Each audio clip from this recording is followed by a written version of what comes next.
Welcome to the deep dive. We're here to help you cut through all that noise, that information overload out there, especially with, complicated stuff. So think of us as your shortcut to getting properly informed without feeling totally swamped. Today, we're doing a deep dive into investing for beginners. We've pulled insights from Easy Digest, Investing for Beginners, which is really designed to break down the basics step by step. Our mission to help you turn something that feels maybe a bit overwhelming into clear, confident understanding. Exactly. That's the goal for this deep dive. We want to pull out the really key bits of knowledge, the actionable advice from these sources. Take a subject that often seems, well, pretty daunting, and just make it clear, something you can actually grasp and, use. Okay, right. Let's unpack this then. Because when you're just starting out, the word investing, it can sound like a completely foreign language. What exactly is it, like fundamentally? Well, at its core, investing is really just putting your money into assets. Hmm. So things like stocks or bonds, mutual funds, maybe even real estate. And the whole point is aiming to get returns later on. It's about not just letting your money sit there, right? It's giving it the chance, the potential to grow over time. And a really big part of that growth comes from something called compound interest. Ah, compound interest. Yeah, think of it like a snowball rolling downhill. Okay. The bigger it gets, the more snow it picks up, and it just grows faster and faster. Hmm. Your money earns interest, and then that interest starts earning more interest. It builds on itself. That snowball effect. Yeah, that sounds pretty powerful. So, Yeah. okay, for you listening right now, why should you even think about starting to invest? What's the real payoff here? Well, the source we looked at lays out 4 pretty compelling reasons to get started. First, and this is crucial, it helps your money beat inflation. Right. Things getting more expensive. Exactly. Costs go up over time. That's just how it is. Investing helps your money keep its value, its purchasing power, maybe even increase it. Second, it's a really powerful way for wealth building. If you invest consistently over many years, you can really grow your financial base quite significantly. Third, investing can directly help you hit your big financial goals. Like buying a house or saving for retirement. Precisely. A home, education, retirement, whatever those big future plans are. And the fourth reason, which the source really emphasizes, is to start early and get ahead. And what's so interesting here is how starting early just massively amplifies that compound interest effect we were just talking about. Okay, how so? Well, imagine investing, say, just $100 a month. If you start doing that when you're 25, by the time you retire, you could have literally hundreds of thousands more than if you waited until you were 35. Wow, just from that extra 10 years. Yeah, that extra decade of compounding makes a huge difference. It's not just steady growth. It actually sort of accelerates exponentially. That really puts it into perspective. Time is a massive asset then, isn't it? Absolutely. One of the biggest. Okay, so if you're listening and thinking, right, I'm ready, I want to put my money to work, what are the actual options? The source mentioned some common types of investments. It did, yeah. The guide breaks them down quite systematically. And importantly, it includes the risk level for each one, which is super important for beginners. Okay, let's hear them. First up, you've got stocks. These are basically tiny pieces of ownership in a company, shares.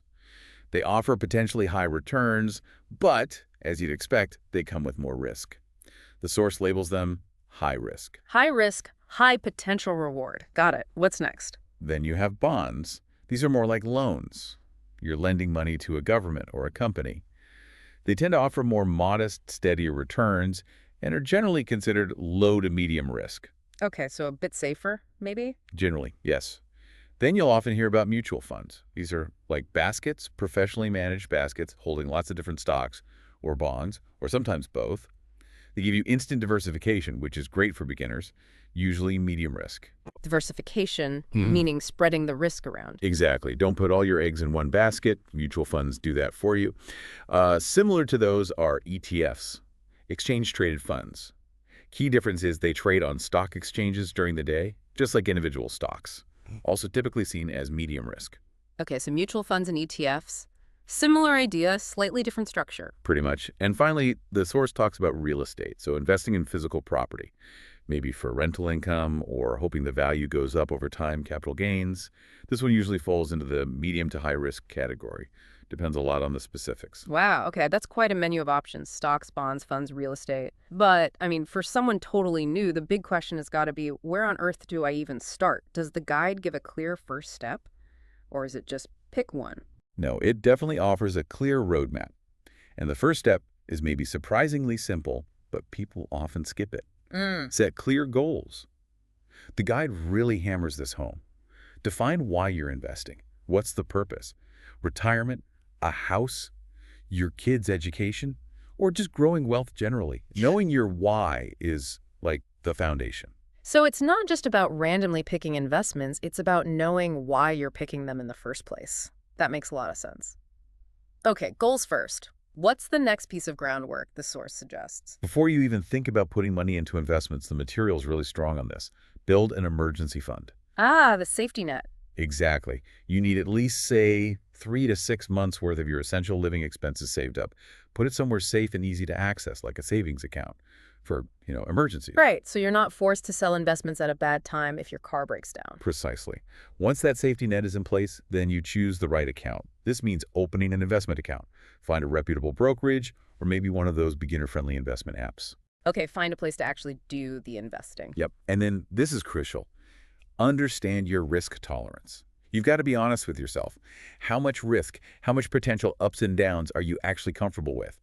This self-awareness really guides your choices later. That seems really important. You don't want to be losing sleep over this stuff. Absolutely not. So after you figure out your comfort level with risk, what's the next key strategy? What does the guide say? It highlights the importance of diversify your portfolio. We touched on this with mutual funds. It just means spreading your money across different types of assets. Yeah. Don't put everything into one single stock or one type of investment. It helps lower the overall risk. It's fundamental. Spread it out. Makes sense. And then the advice is to invest regularly. Maybe think about setting up automatic transfers, automatic investments each month, even small amounts. This helps build your portfolio steadily over time, and it kind of takes the emotion out of deciding when to invest. Just make it automatic, like paying a bill. Sort of, yeah. And finally, the big overarching principle stressed in this material is think long-term. Don't try to time the market. That means trying to guess the perfect time to buy low and sell high. It's incredibly difficult even for professionals. Right. Focus on the long game. Exactly. Focus on consistent, steady growth over years, maybe even decades. If you connect all these steps together, it's not just about squirreling money away. It's about building a disciplined approach that actually fits your comfort level and your goals. That roadmap is super helpful. Understanding the steps is one thing, but knowing what not to do, that seems just as important. And then maybe some tips for actually succeeding. Oh, definitely. The Easy Digest source is very clear on common mistakes beginners should really try to avoid. Mm. A big one is chasing those get-rich-quick schemes. You see them advertised, they almost never work out. If it sounds too good to be true. It probably is. Another major pitfall, putting all your money into just one investment. That ignores the whole diversification thing we just talked about. Very risky. Okay. What else? Reacting emotionally to market swings. The market Oh. goes up, it goes down. If you panic and sell everything when it dips, you often lock in losses.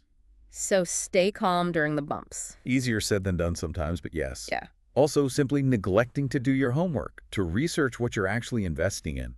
That's a common slip-up. And a final one, often overlooked. Forgetting about taxes and fees. They can really, eat into your returns if you're not paying attention. Right, those hidden costs. So it sounds like avoiding that temptation to jump on, like, the latest hot stock you read about online is a key lesson for beginners. Absolutely. Discipline over hype. So what about the positive side? What are the tips for success that this guide recommends? Okay, for success, the guidance is pretty straightforward first. Start with what you can afford. Seriously, even small amounts invested regularly add up massively over the long haul. Don't feel like you need a fortune to begin. That's encouraging. Yeah. Second, educate yourself continuously. Keep learning. The more you understand, the better your decisions will likely be. Things change. Third, review your investments periodically, maybe once a year, or if your goals change significantly. See if things still align with your plans. Make adjustments if needed. Check in, basically. Right. And maybe the most important tip of all, stay patient. Successful investing really is a long game. It's a marathon, definitely not a sprint. Patience and continuous learning. So what does this all mean for you, the listener? It sounds like those qualities are almost as vital as the actual investments you pick. And just like this Easy Digest source reminds us, investing might look complicated from the outside, maybe a bit intimidating. But really, with the right approach, that solid foundation of knowledge we've talked about, anyone can get started. Our whole aim with this deep dive was to try and simplify things, clarify these essential ideas, and give you a clearer path forward. Absolutely. And just to echo that, remember that key insight, time and consistency. They are genuinely your most powerful allies when it comes to investing. So the guide leaves us with this thought. Every investing journey starts with a single decision, yours. What first decision or maybe what next decision will you make to take charge of your financial future?